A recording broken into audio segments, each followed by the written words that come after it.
Every time you feel like you cannot go on, you feel so lost and that you're so alone. All you see is night and darkness all around. You feel so helpless, you can't see which way to go. Don't despair and never lose hope, 'cause Allah is always by your side. Insha'Allah, Insha'Allah, Insha'Allah, you'll find your way. Insha'Allah, Insha'Allah, Insha'Allah, you'll find your way. Every time you commit one more mistake, you feel you. A'udhu billahi minash shaitanir rajeem. Bismillahir rahmanir rahim. Assalamu alaikum, dear viewers of IBN TV, and welcome to a brand new show of Uturn. Today we are going to be discussing a very important event in history that pertains today as well in our daily lives. We are talking about Quds Day, but before we get into the discussion and introduce our guests, we would like to take a look at the footage that we have recorded outside the studio. Assalamu alaikum, dear viewers. We are doing our interviews for the Quds Day Uturn program. We have over here our first participant. Assalamu alaikum, dear brother. Wa alaikum salam. May I ask you what's your name, brother? My name is Amir Kanji.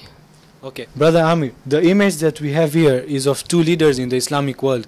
Generally, the impression that people get when they look up at a person wearing a turban and a big beard is that, you know, it's the image of terrorism. So what do you think is our responsibility as youth to the outer world to not support this claim or to educate the people outside? Okay, first things I would like to say is that although we have this concept in the world nowadays, what you call so-called modern age, that people normally think that these beards and all this just sign of terrorism and all this.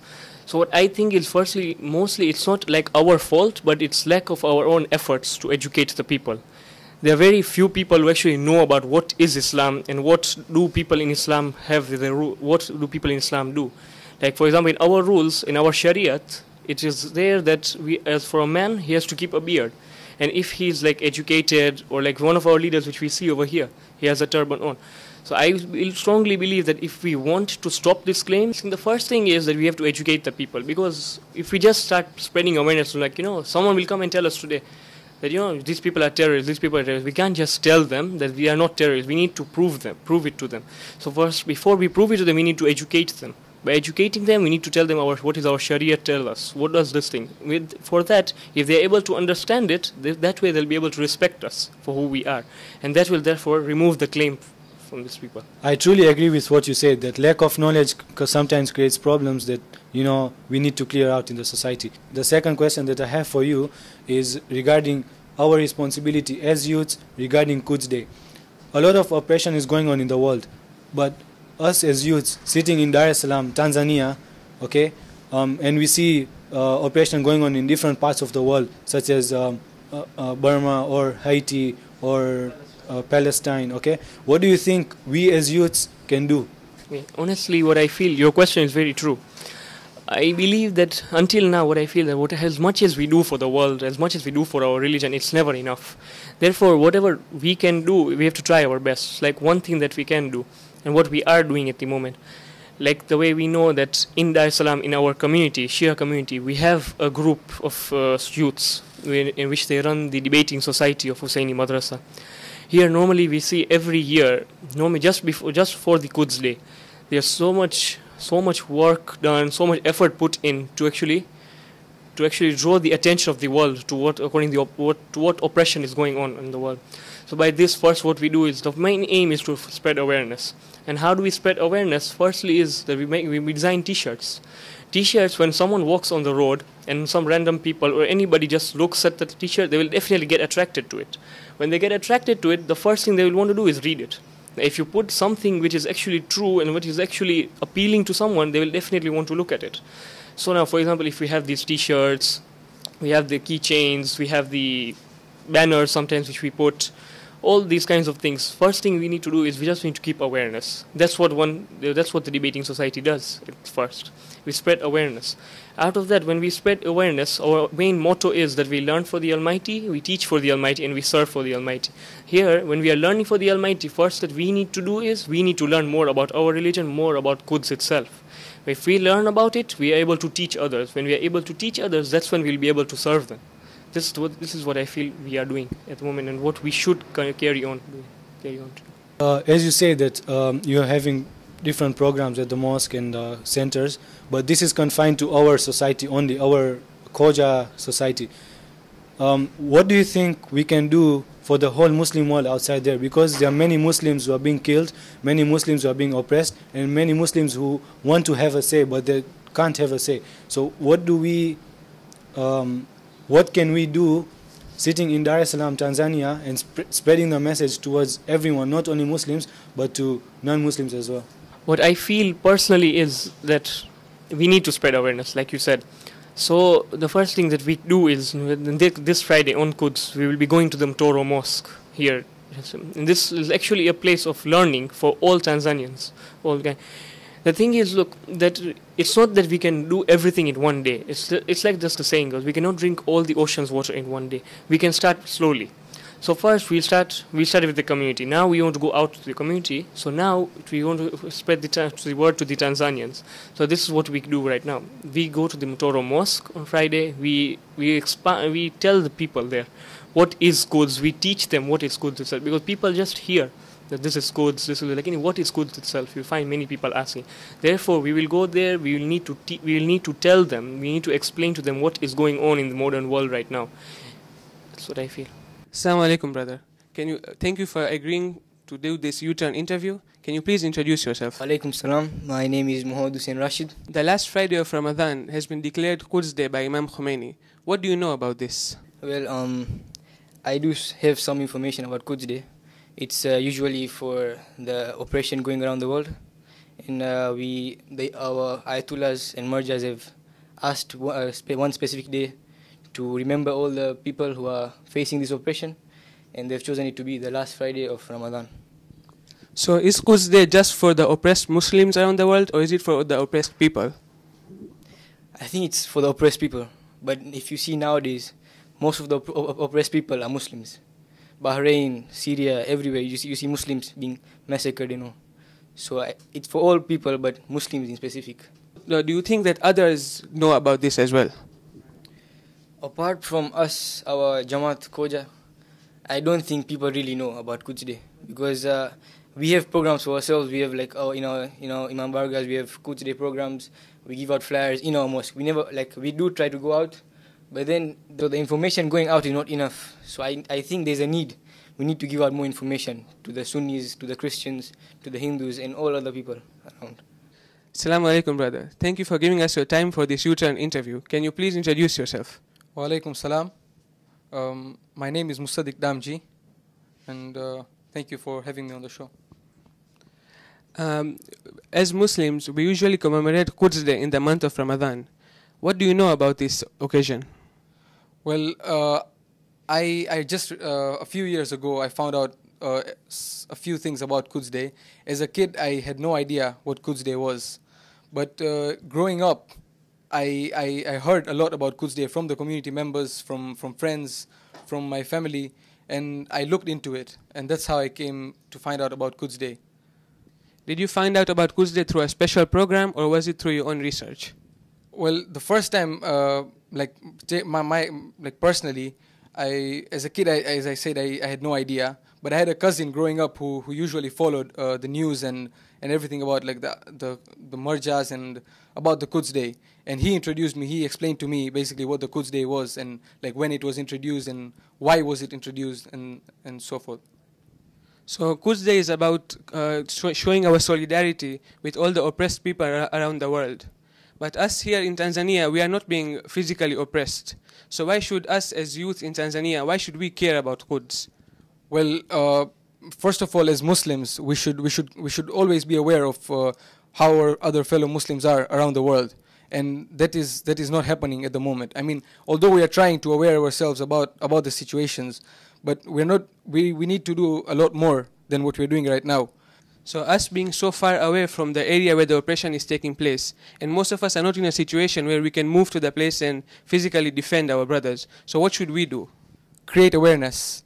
If we today living so far away from the actual location of the oppression, if we are aware and we protest and talk against and unite against the oppression that's going on, then people all around the world, not just Muslims, even non-Muslims who have no idea of what actually going on, will be educated about the situation and will speak as well.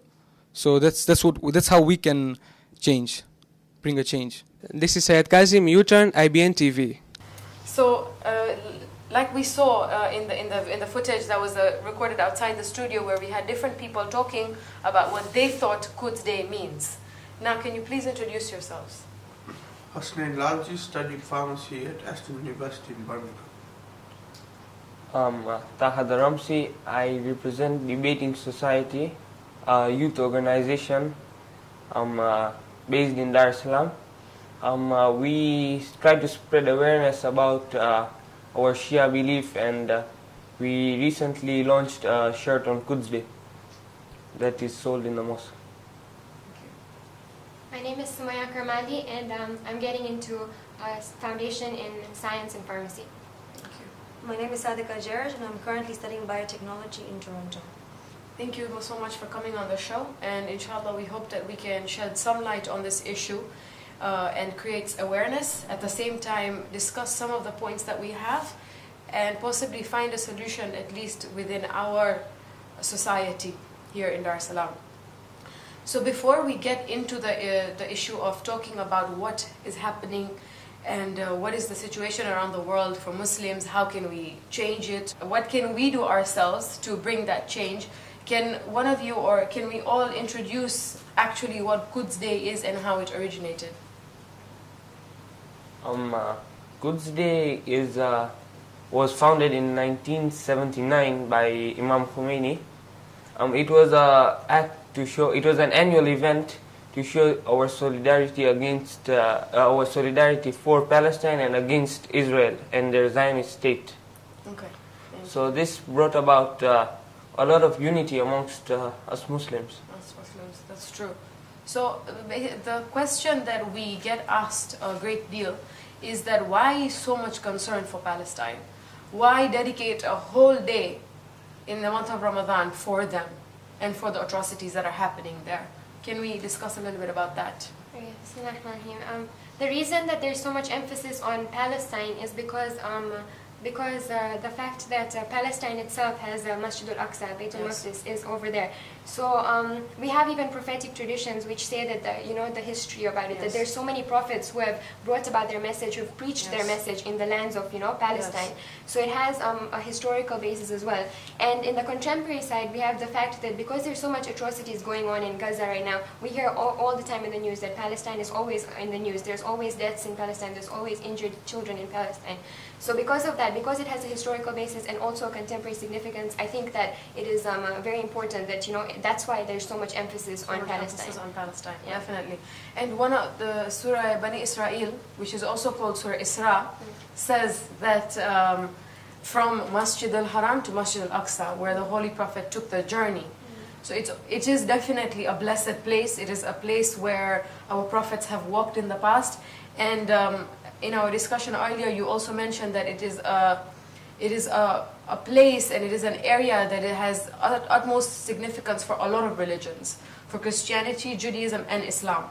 So definitely we should, in actual fact, have a lot of emphasis on doing something for them and for having a concern for them.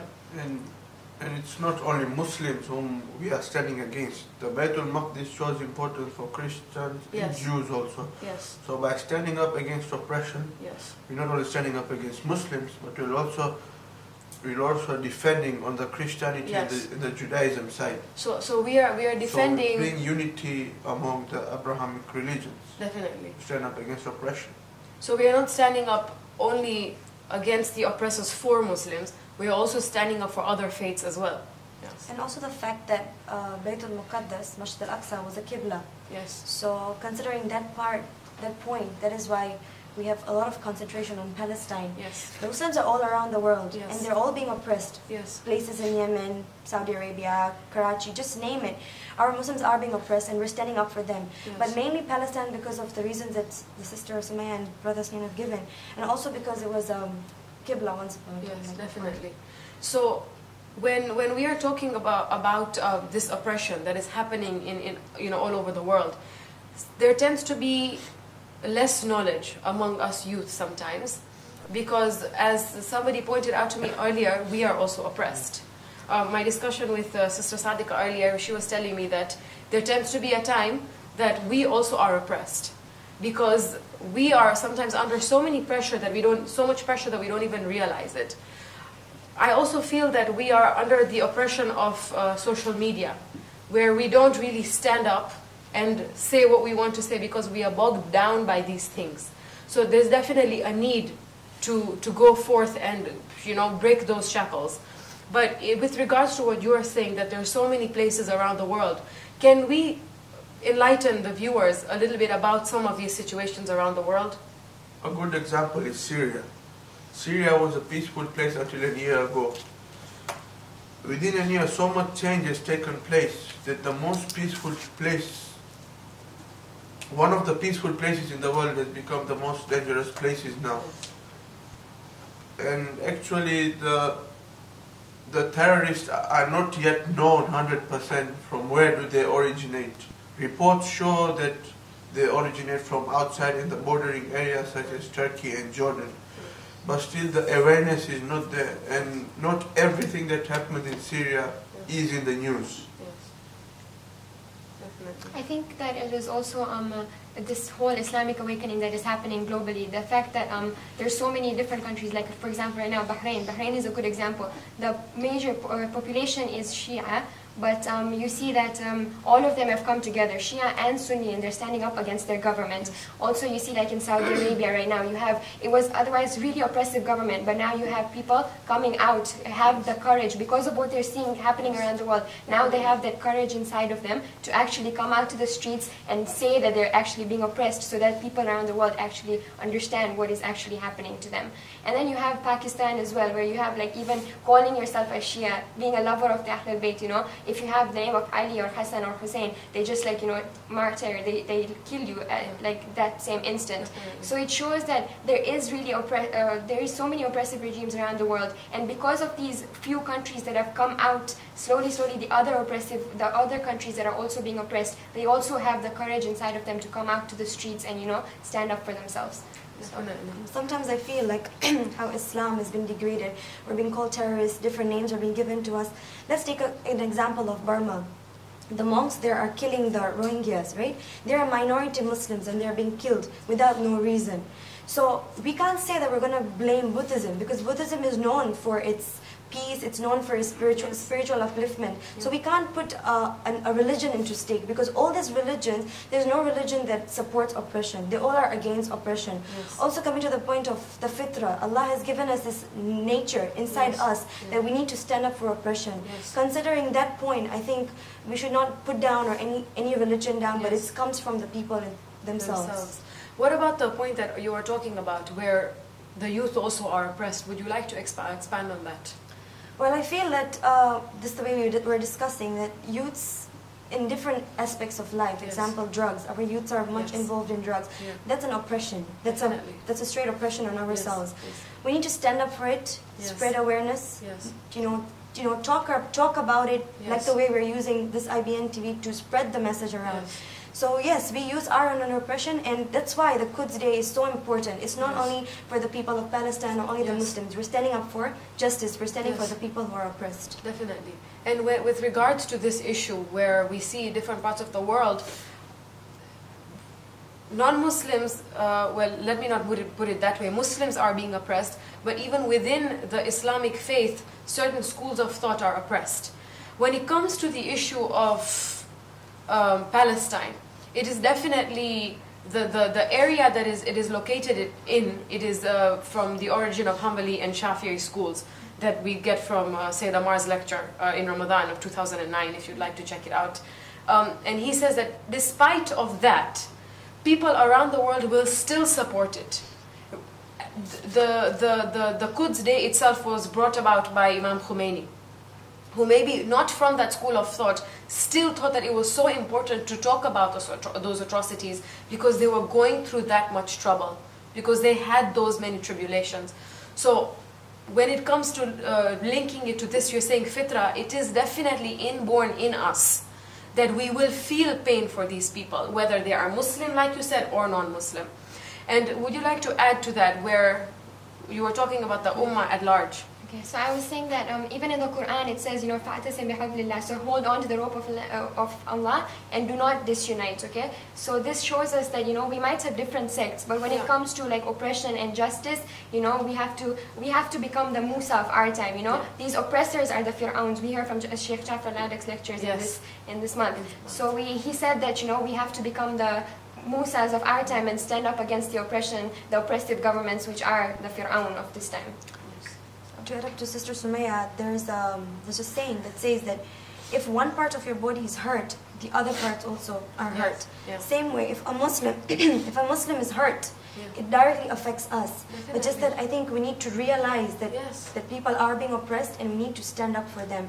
That is why there's a lot of importance, at least once a year, actually it should be happening all the time to create more awareness. But just directly, the way one part of the body, affects the other part of the bodies, same way one Muslim being oppressed is a direct oppression to us. Just adding to the point that about the fitrah of a human being. It is among the fitrah of a human being that not only if a Muslim is oppressed, but if any human is oppressed, all the human beings feel around him. And a human can also reach such a state either to go along with his fitrah or oppress his fitrah. Definitely. And that's the reason, if you oppress your fitrah, the oppression is taking place in other places of the world. Tomorrow it may be your turn. What would you expect?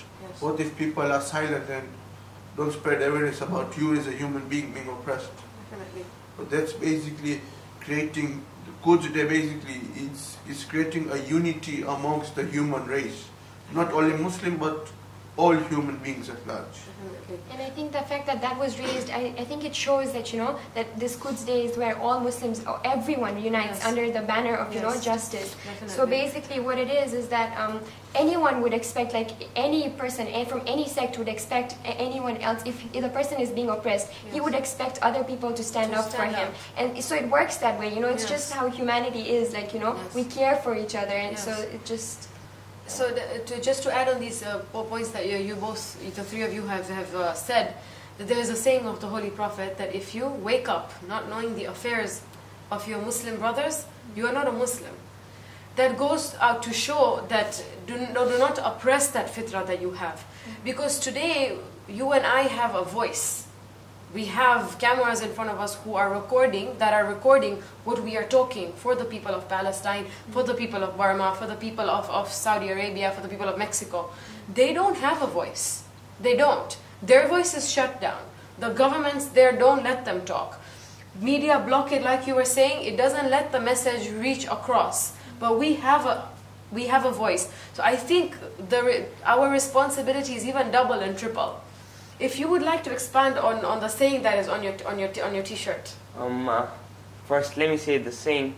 It is if every Muslim were to pour one bucket of water on Zionism, there would be a flood to wash away Zionism.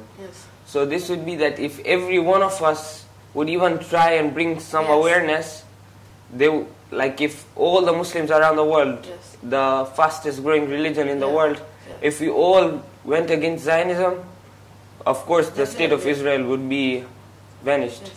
I think let's take this point to ask ourselves. For example, me, Sakina Hassanali, throughout the year, and this is, I think we should try and reflect to ourselves, throughout the year, how many hours do I spend spreading the message of Islam and spreading the message that there are states out there who are in oppression? As viewers, how many hours in a day or how many hours in a year do you spend? Like, think about it actually. And let me think about it as well. Of course, my education is definitely important. My family is important. My prayers are important. things I should have a social life.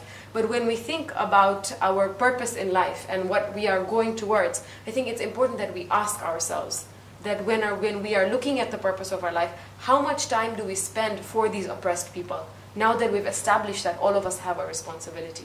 So inshallah, let's hope that we can all do that ourselves and the viewers as well. Sakina, what you're saying is very correct, because we're part of the society, friends, social media, Facebook. So why not spread the message through Facebook? Because I was talking to one of the lecturers, and she said that us youths are mostly involved in Twitter or Facebook or whatever. Why can't we be there if you see someone's status going up? We are the ones to comment on it. If there's any lecture going on, why aren't we the ones to comment on it? Propagate, exactly. Or also in the discussion of friends, when all the friends are sitting, because that's part of it. You don't need to take out time for it. This should be part of the discussion. And just as I heard, also on the table, dining table, where the family is sitting, why not talk about why not talk about news? Why not talk about the Muslims out there? As you say, that the Prophet said, when a Muslim gets up in the morning and he does not know the affairs of other Muslims, is not from us. So if you're not from the Prophet, then where do we stand? If we're not there to, support our Muslim brothers and sisters, then where do we stand? When Imam comes, are we really going to be able to answer him? If we do not answer him now, answer the call? Definitely. I think now we have come to the point where we need to talk about what can we do, because that is where the discussion, I feel, is going. As youth especially, because all of us sitting here are youth, what can we do? Where do we start? What are some of the things that we need to keep in mind when we are, let's say, being active with regards to Quds Day? No, the first important point, there are two important points. The first thing is to unite, to do everything whenever we have a difference, not between Muslims but also between individuals. We should look at the common grounds rather than looking at the differences. So that brings unity within people. And the other thing is, as an individual, personally, you should pave the way. Because normally the human state, general human state right now is if someone does something, we say that, look, this person stood up against oppression. This person stood up against this. Though he may be a non-Muslim, why don't we pave the way? We should do something and pave the way for others to do something following us, rather than putting the priority from learning from others for what they are doing against oppression. We should come up with something for which we should pave the way for others. So what we can maybe do is, as an advice to the viewers and ourselves as well, that when we are looking at the situation going around in the world, and where we see Muslims and other people oppressed, what is it that affects us the most? Because all of us here, alhamdulillah, have some talent or the other. Some of us can write, some of us like to speak, some of us are good at science, some of us are good at art. We should use those capabilities that we have, look at what affects us the most about that situation, and I'm sure that we can bring something unique to the table. Would you like to add to that? Yeah, the point that everyone has something in them, we should use what we are best at. So say I'm best at computers, so do something with computers to help the people of Palestine. Make a website, make something like a donation drive. Or if you're good at art, make a poster, and slowly, if you go to see that Bahrain, the revolution was brought up by just media. One guy was good in computers, he brought about a good revolution, he brought about all the youth, and they slowly started to think what is happening, and that happened all through Facebook. So whatever we're good at, we should use that to spread the word. Definitely, because there's a lot of need that the awareness is important. We need to look at the different media, and we need to find out the information about ourselves. We need to be well versed in what's going on. In a recent YouTube video that Lauren Booth was giving a speech in the United States, she talks about a boy called Faris Ode. And we all know who Anne Frank is, Diary of Anne Frank. But do we know who Faris Ode is? I didn't know when I heard the speech. And he's the boy who stood with a rock in front of an Israeli tank. And he said that if today I have this rock, all I have is this rock, but because I have this rock, you are not going to enter and hurt my sisters and mothers and aunts. And 10 days later, he was obviously shot dead. But we don't even know that. Being Muslims, I don't know that. I was so ashamed that I heard that in another speech. Because do we actively sought to look at different, do we have that zeal that, okay, now what is happening? Now what is the situation? Now let's follow what is happening. Now let's friend this person. Let's find out. Let's be more active. I think we should try and do that. Would you like to add to that? I think since we're talking about the things that we can do, it is important that we export the concept of, the Mahdiism, Yes. the fact that there is an awaited savior who is going to come and establish justice on this earth, who is going to be there for the oppressed, who is going to, and we have the perfect role models, to be honest, because like we see that the whole revolution of Imam al-Hussein, it was against the oppressors. The mission of him was to stand up against, he went for وَأَمَرْتَ بِالْمَعْرُوفِ وَنَهَيْتَ عَنِ الْمُنكَرِ, to enjoin good and forbid evil. Yes. So his main aim was to bring justice, and I think because we have such good role models, we need to take message from them and learn from them, instead of just letting, we sit in Muharram and we cry and we do all these things, but this needs to affect us, like, everything that is happening around the world, it needs to hurt us to such an extent that, we're ready to do something about it, to, move to the next step. And I think that people, once they get used to the idea of, a human savior who is going to come and, defend them and be there for them, and be their voice, I think that everyone would, call on to that human savior, and inshallah we would see that Imam Zaman would inshallah appear much sooner than, he would otherwise, you know. Just to go a little bit back, we are discussing what us youth can do, and the fact that we are not that aware, or that we don't seek out that knowledge ourselves the way we seek out other things, the way we are excited and passionate about other things maybe we are not about. Maybe inshallah we can change this after this Quds day. But one of the things that we ask Allah in Makarim al-Akhlaq, if I correctly remember, is that let my intentions be the best of intentions, let my work be the best of works. So it is natural that, and in this day and age, we get sidetracked, and that we get pulled in and sucked into these things. But inshallah we ask Allah through this dua and in this month that He gives us that ma'rifah and that tawfiq, that we actually, our hearts open, inshallah, and that we actually feel pain for these people, and we are given that strength and that courage to do something for them. In the Quran, in Surah Najm, Bismillah ar-Rahman ar-Rahim, it says, لَيْسَ لِلْإِنسَانِ إِلَّا مَا سَعَى. For man, it is only that for which he strives, or for which he struggles.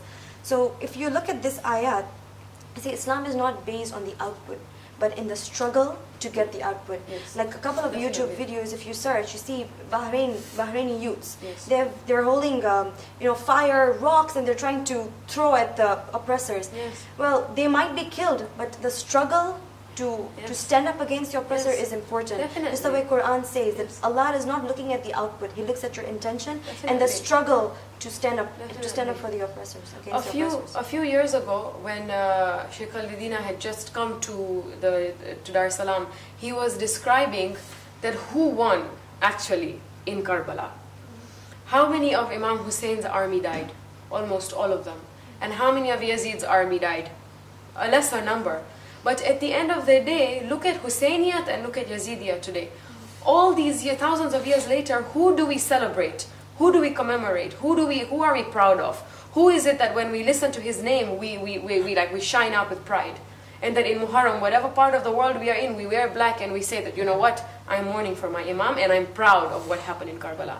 His whole army that died, was martyred. His son was martyred. Even though all of them all of them were gone. Basically, what I'm trying to say is, with your point, it was about the struggle at the end of the day. It was about that message that he said, I am never going to bow down to Yazid. Even if you kill my whole family, I will sacrifice for Islam. So I think that's a very good point that she has brought about, that we can, inshallah, try. Also, to add up with that, it's not only about minority or majority. the minority, that's the way you gave the example of Hussein. They were Yes. minority, but Yes. they won, right? Yes. Same way in Palestine, we're not standing up for them because they are minority or majority or that. Yes. We're standing up for them because they are right. Right. If the other, if anybody else was right, then we would have stood up for them. So that's the important, that we're not standing up for the majority or minority or any different sex. We're standing up for the right. Because these are the people who have been snatched away from their rights, Yes. and that's what we're standing up for. Definitely. And I think there's also that saying where, if you silence is a war crime. That's his display picture on Facebook. That silence is a war crime. That if you are not on this side or on that side, if you just keep quiet, that is also so that you're doing something wrong. Would you like to add to this? This is very true, because once you're silent, no one knows about it, and the atrocities will still go on. So once we start bringing up awareness, like such as Bahrain, we never knew like 5-6 years ago what's happening in there. Yeah, we didn't. But slowly the people took the initiative to bring awareness, and even we got that awareness, and we are now spreading the word. Yes.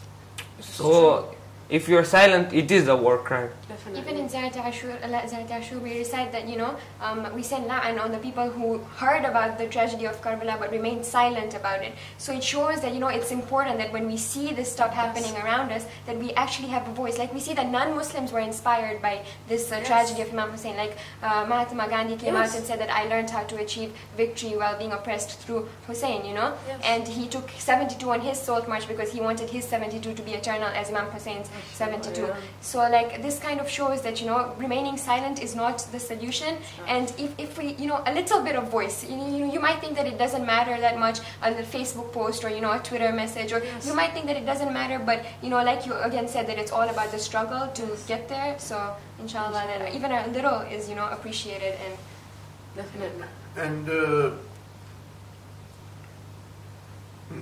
we should also learn from the enemy, because they are strong at certain aspects which we are weak. Not we are weak because circumstances, because we want to be weak. Why don't we use, let's say, our knowledge? Like I'm a pharmacist. What I can think about the future, I'm still studying, but in the future I may create a drug or a tablet which its originality may be exported to Palestine to help the people. Like I as an individual can go to Palestine and provide first aid service to the people. And the other thing is, we should raise awareness about media blockade. Not everything which is heard is true, and not everything is being displayed as it has to be displayed. So like, we should basically increase our knowledge about the media. Definitely.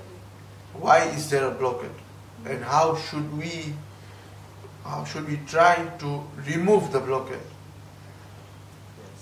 Let's say about Bahrain.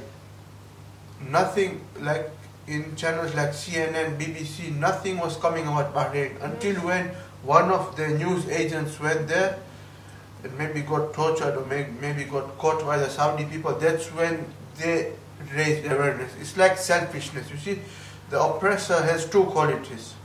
One, he's a coward. Another thing, he's selfish in nature. Though outwardly he may be giving, he may be helping people, but inwardly he's selfish. If we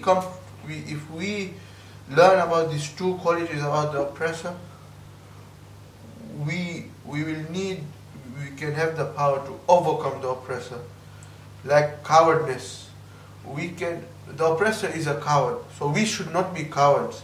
We should go ahead and spread the message, even if we are bogged down. If you are bogged down, it doesn't mean your voice does not make a difference. You may be bogged down by one person, but another person may look at that attribute of being bogged down as that attribute of paving the way to end oppression. So we should be strong. And the other thing is selfishness. The education, academics, sports make us so busy that we become selfish. What will this be useful for me? We don't look at the other side of the coin as what will this particular event be useful for others, before that advantage reaches to me, it should reach to others. Definitely. Regarding your point about media blockade, I was listening to a question-answer session with Sayyid Ammar, and he was talking about, I think the question that somebody posed to him was, it was regarding the Mahdi and the coming of the Mahdi and some certain media source. And he stopped the question-answer session. He said, how many of us actually seek out to study the media actively? How many of us are into other fields, and how many of us actually, maybe not even in the field, actually support it? And there was only 2 people who raised their hands. And he said that's why that when these issues happened, for that week and a half that, for example, a bomb has hit Bahrain or a bomb has hit Palestine, other media sources have bogged us down, have thrashed Muslims, have called us terrorists, and that's what's out there. And then a week and a half later, the few media, like Muslim journalists that we have, then, because when you have the whole system that is corrupted and has less Muslims in it, then obviously you will never find the true message reaching. But if you have more people who are, spreading that message, obviously it'll reach faster. Obviously our message will reach the public at the same time as the message of the enemy, of the oppressor. So for example, Press TV, it is doing an amazing job spreading these words. Regarding Myanmar and the situation in Burma, they were saying that this is what's happening, and they interviewed someone over there, and they said, there's a surprise that there's still no information regarding this issue and regarding these problems from Western media. Why? Same with Bahrain. When I was in the US, I did not know anything that is going on. Every time the cafeteria television would be on, and BBC, CNN, and all these other news networks would be on, but I did not know what was happening. Forget even having the idea that something is going on, even with the other party. I did not know anything. But then after speaking to people at home, here in Tanzania, and we think that we are less developed, we know what is happening in the world more. So our youth here, we have a lot of responsibility. And another thing, we should make use of what Islam has prescribed us. You see, just taking an example of women, they are being prescribed hijab. Why did Islam prescribe hijab?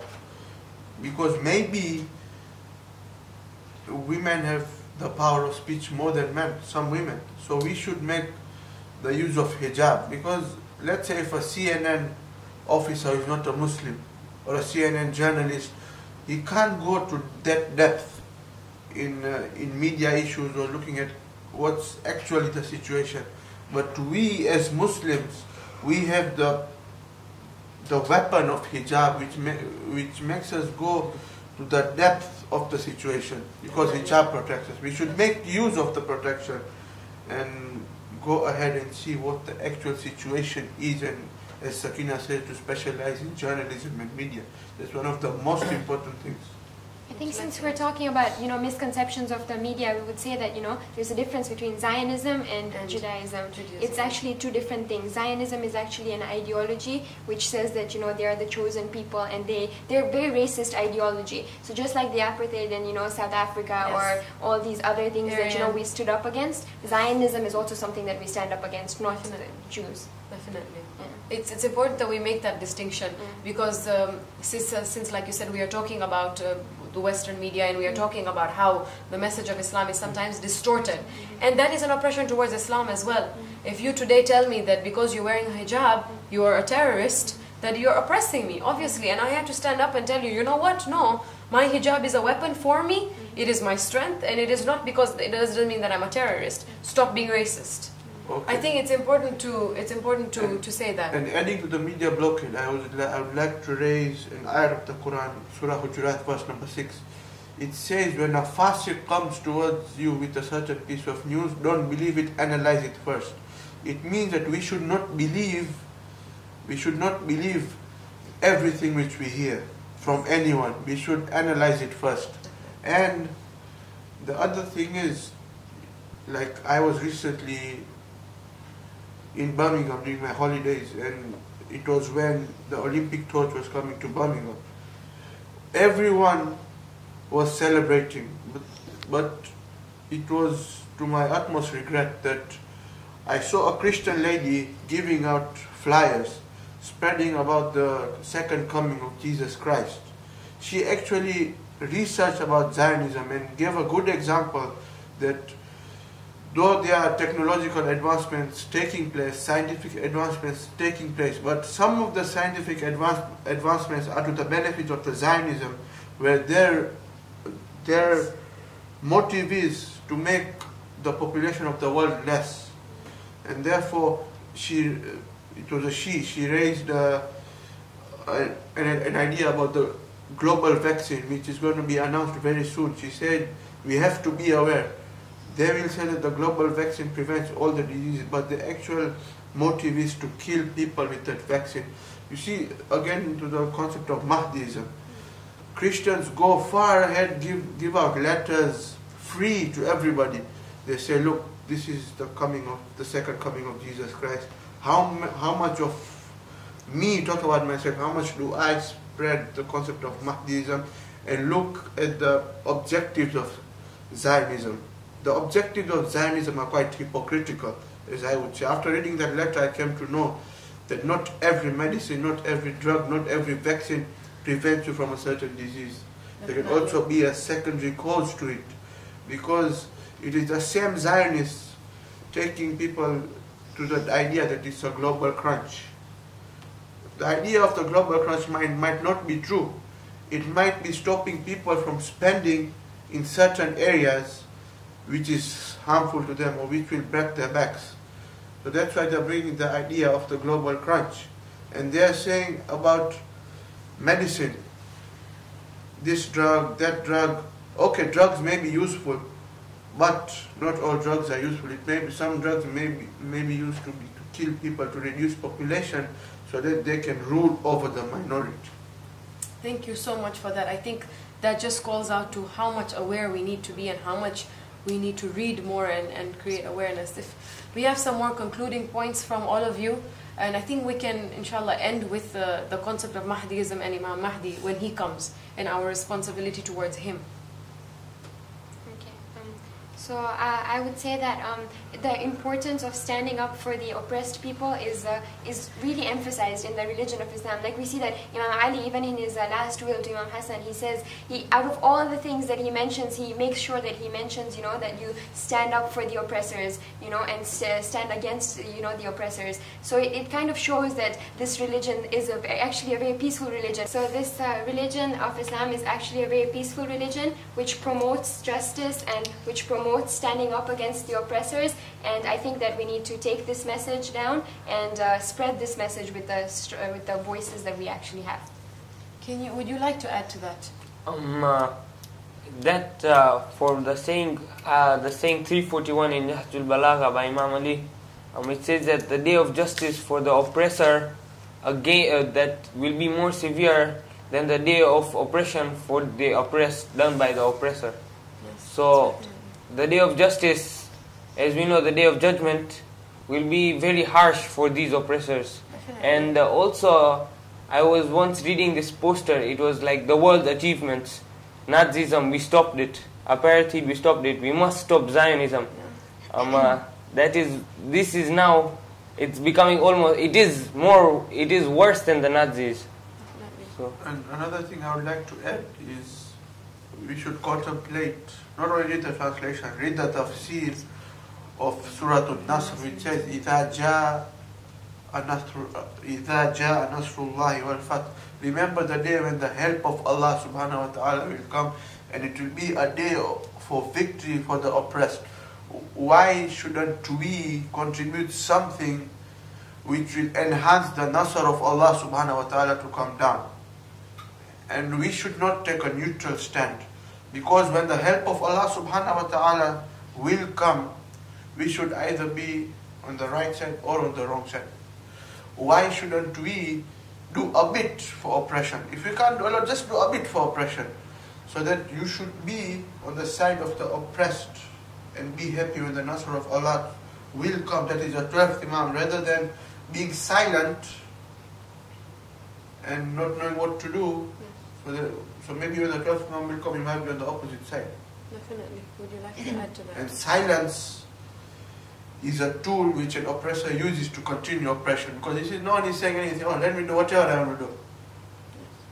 So if the whole world gives a voice, that's when Zionism will be washed away. And another thing, I want to stress again on the unity of the Muslims. We should not, as Imam Khomeini says, Muslims think that whether they should pray their hands crossed or straight, they debate on it, but the enemies are chopping off our hands. So we should contemplate on this saying and look at the common grounds between Muslims rather than looking at the differences. By looking at the common grounds, we will make the Quds Day to be even more useful and even more productive. Definitely. Thank you so much for that. To add up to this, just Imam Hussein, he posed the question, هل من ناصر ينصرنا هل من مغيث يغيثنا? Is there any helper to help us? Is there any rescuer to rescue us? When you think about it, this is probably a question for us to answer. This is the call for us. Because as we know that we're trying to call Imam Zamana, like, Al-Ajal, come Imam Zamana, come fast, come for our rescue. So are we also answering the question? These are the oppressors, and they are trying to call us for our help. Are we there to answer this question? This Imam Hussein's question really reflects back to us, the youths of today and the generation of today. Are we ready to answer his call? When Imam comes, are we going to be ready to say labbaik to him? Yes, that's very true. I think there's a saying on the notice board in the mosque, not a saying, a poem, and there's one line from there that says, do not be surprised if your Hussein is calling you in Bahrain and you are silent and you are not saying anything. So inshallah, let's hope that through this small yet very effective talk show that we've had today for the viewers, it is effective and we can bring about at least some change, and that we are able to answer the call of Hal min Nasirin Yansurna with our strength and answer the call of Imam Zamana as well. So before we close the show, let's take a look at a few more clips and see what these clips have to show us. Allahu Akbar wa lillahi alhamd. Allahu Akbar wa lillahi alhamd. Allahu Akbar wa lillahi alhamd.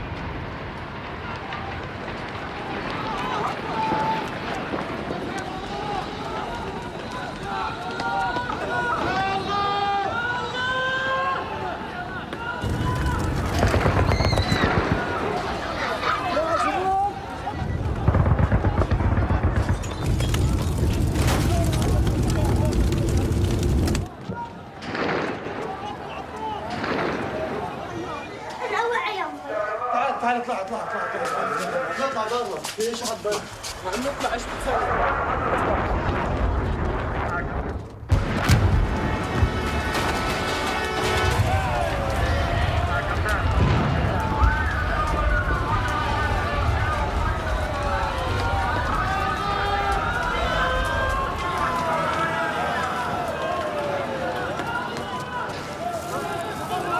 سيارات الوكالة صور سيارات الوكالة اللي ضربوها.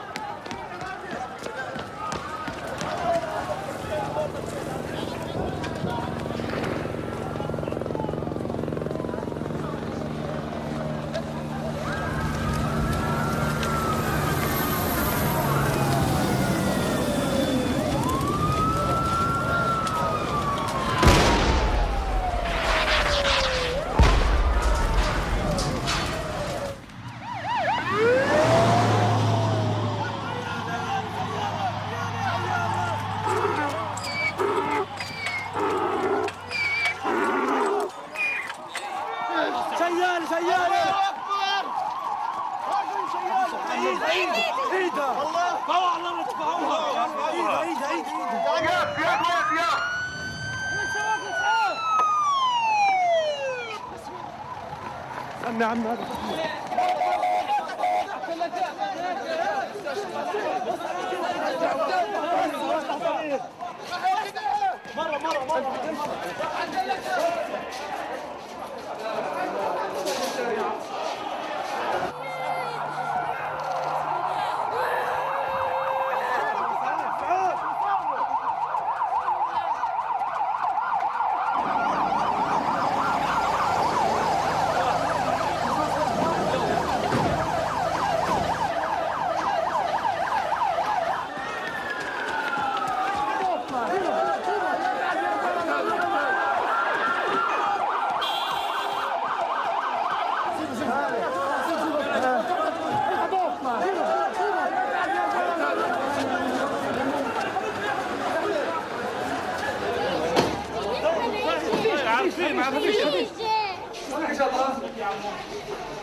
انا بقول لك ده خاص ببيت لا ست يا شباب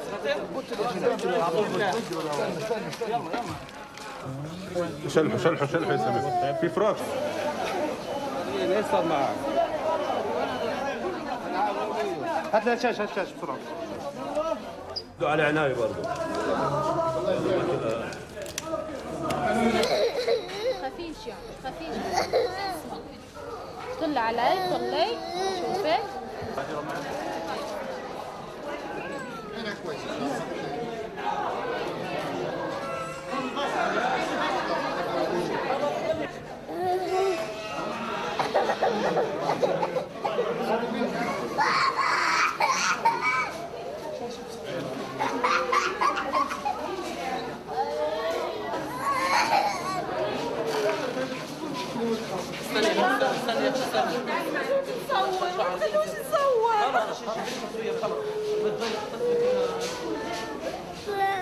هاي ماما هاي ماما قد اجيب لك ماما حبيبي حبيبي هاي ماما هاي ماما غلط غلط يا روحي هاي ماما هاي ماما قد اجيب خذي الوقت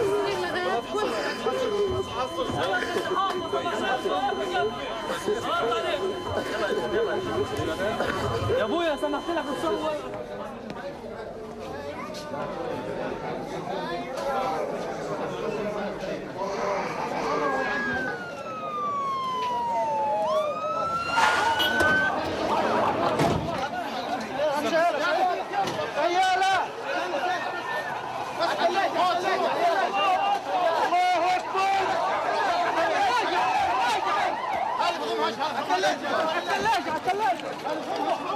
هيا بجيبته كذا بجيبته هيا هات فيكسيشن هات فيكسيشن ضرمكم هات الوقفات الثانية هات الثانية ايش بدك؟ ضرمكم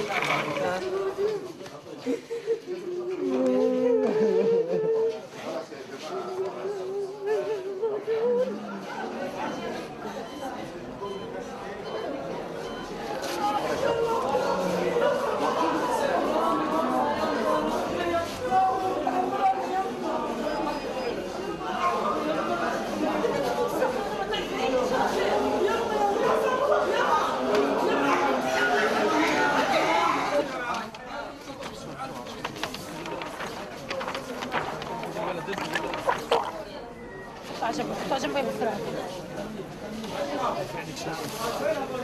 نمسح له بس نمسح له الفيل نجيب يلا ايش يلا ايش يلا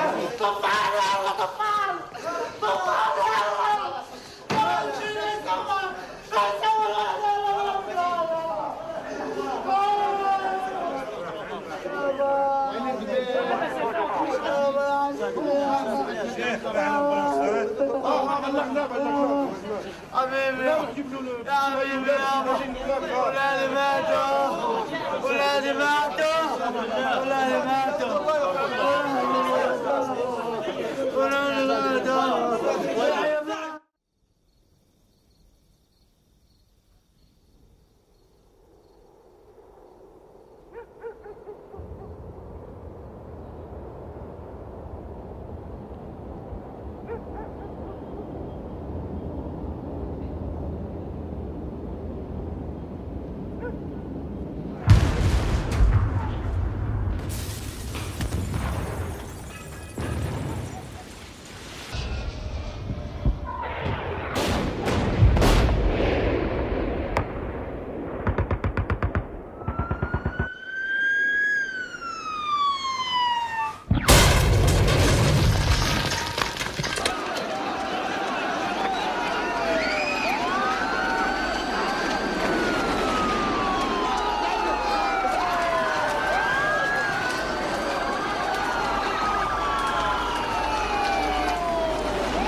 ماشي احنا نايمين يا رب.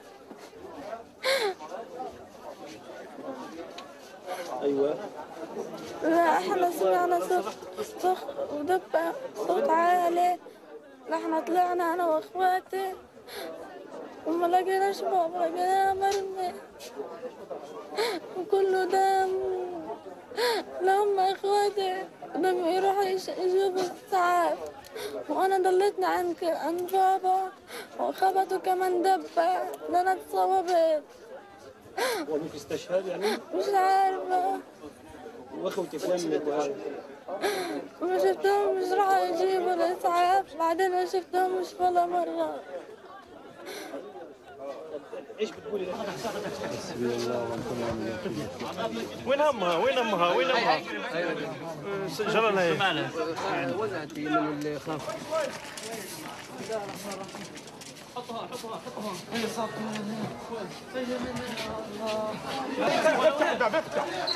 افتح الباب. الله يرحمك يا عيسى. واحد كبير واحد صغير واحد كبير. عشفها يا بسرعه. لف يا عم، لا كل واحد لف. كلب. يلا امشي يلا يلا يلا. ده واحد هذا ودع الاشعه. ايوه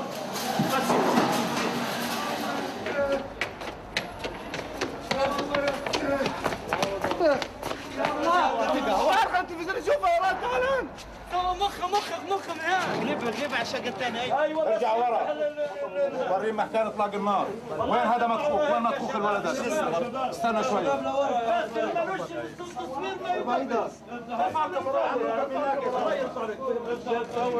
استنى شوي يا بابا، استنى شوي يا صحابة.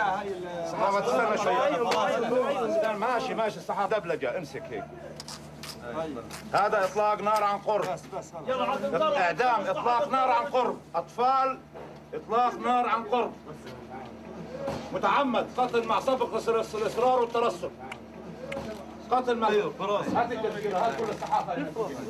ايوه ما يحاول. لا مش هيك. لا لف على الشقه ابعد عن الله ونعم الوكيل. حسبنا الله ونعم الوكيل. حسبنا الله. يا جماعه ما قلت الرسول يا ابو عمار ايش الدعوه؟ مش عارف ابو عمار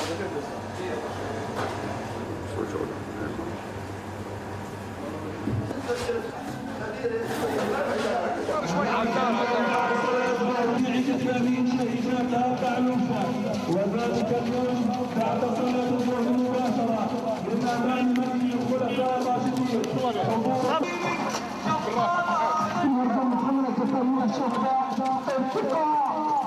الراشدين هذا المسجد الذي هدمته رايات المتفكر. الله اكبر ولله الحمد. الله اكبر ولله الحمد. الله أكبر ولله الحمد. حسبنا الله ونعم الوكيل. أكبر على إسرائيل. الله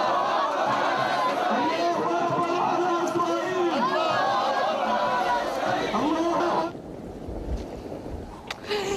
يا حبيبي يا حبيبي.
چکدس چنگ تو آمریکا آمریکا رنگ ای رنگ تو خون جوانان ما میچکدس چنگ تو ریز شرار ستم شعله به عالم زده امن و امان جهان یک سر بر هم زده یک سر بر هم زده آمریکا آمریکا Get out of my home آمریکا آمریکا Get out of my life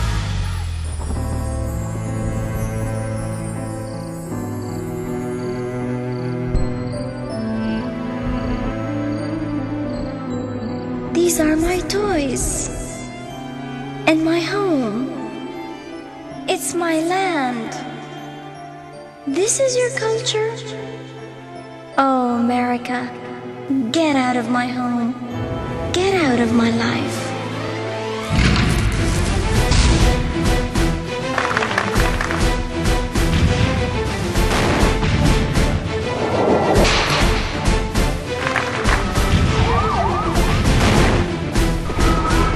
أشعلت حروبا وحروبا في كل مكان وزرعت الفتنة في العالم بين الإخوان شردت شعوبا وقتلت ودخلت بلادا ونهبت شردت شعوبا وقتلت ودخلت بلادا ونهبت ما كنت ملاكا بل أنت الشيطان أنت الشيطان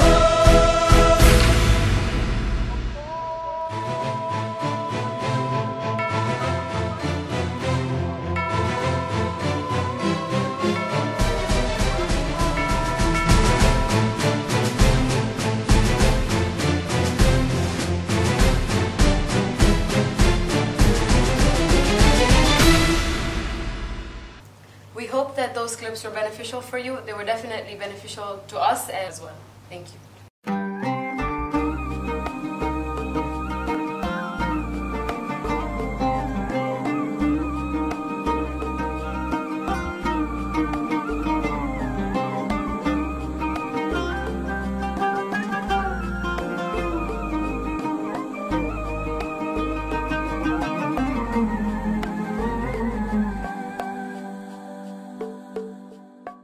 Every time you feel like you cannot go on, you feel so lost and that you're so alone. All you see is night and darkness all around. You feel so helpless, you can't see which way to go. Don't despair and never lose hope, 'cause Allah is always by your side. Insha'Allah, Insha'Allah, Insha'Allah, you'll find your way. Insha'Allah, Insha'Allah, Insha'Allah, you'll find your way. Every time you commit one more mistake, you feel you can't repent and that it's way too late. You're so confused, wrong decisions you have made haunt your mind and your heart is full of shame. But don't despair and never lose hope, 'cause Allah is always by your side. Insha'Allah, Insha'Allah,